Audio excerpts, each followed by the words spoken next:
Hey there, Steve Nixon here with Freejazzlessons.com. Thanks for joining me here for today's video. All right, through my years of touring, I have met so many amazing players over the years. People that just blow my mind whenever I hear them play. And one of my favorite piano players I've ever heard in my life, truly a monster improviser when he sits at the keys, is a man by the name of David Garfield. And David has recently come in the studio, and him and I have created this brand new jazz improvisation course. And I am really excited to bring this to the market. You probably know David either from his work with David Sanborn, or being the musical director for George Benson, or tours with Freddie Hubbard, or Cher, or Michael McDonald, Eddie Van Halen. The list goes on and on. He's a monster studio musician, truly phenomenal. So David has sat down in the studio, and we have literally documented his whole approach, how he navigates through chords and chord progressions and songs, and it's mind-blowing the stuff he reveals through it. So I'm excited to be releasing this course. We're releasing on October 2nd, 2017. But to celebrate this launch, I want to do something kind of fun right now. And you know, jazz improvisation, truly, if you kind of think big picture here, it's really about freedom and expressing yourself, being able to just feel more comfortable with the keys and express you, right? So today I wanted to show you this interesting technique that I learned from my jazz improvisation studies, where you can take one chord, a common situation you would see in funk or rock or blues or country, right?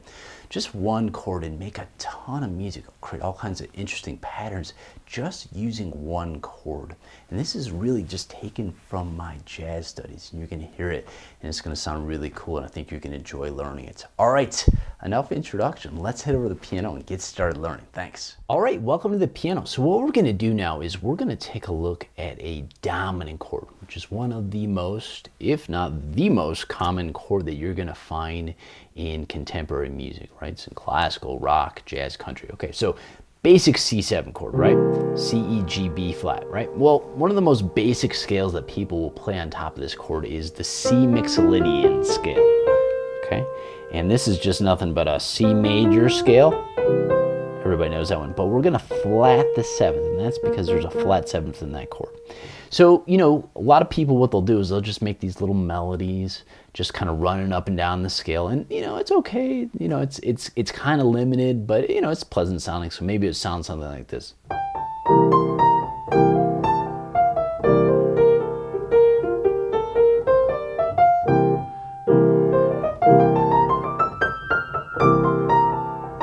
Et cetera, right? And you know, it's okay. You know, it's nothing wrong with it, but it's not, you know, if I did it for an hour, you'd get bored, right? So what if we want to play dominant for a while, which happens quite a bit in like jam band music or James Brown. You know, James Brown will sit on like a dominant chord for like 3 hours, right? Just grooving on it.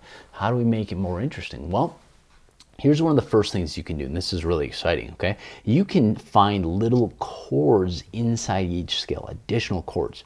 So if we were to just go up this scale here,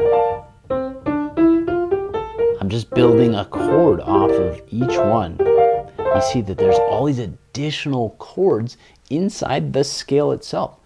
So armed with this concept, what we can do is we can start creating a little chord progression on top of a basic chord. Really beautiful sounding. So let's say we did, for example, D minor 7 and B flat major 7, and then resolve that into the C7. So we create little melodies that featured that sound and then came back. So listen to this with like a little bit of a groove.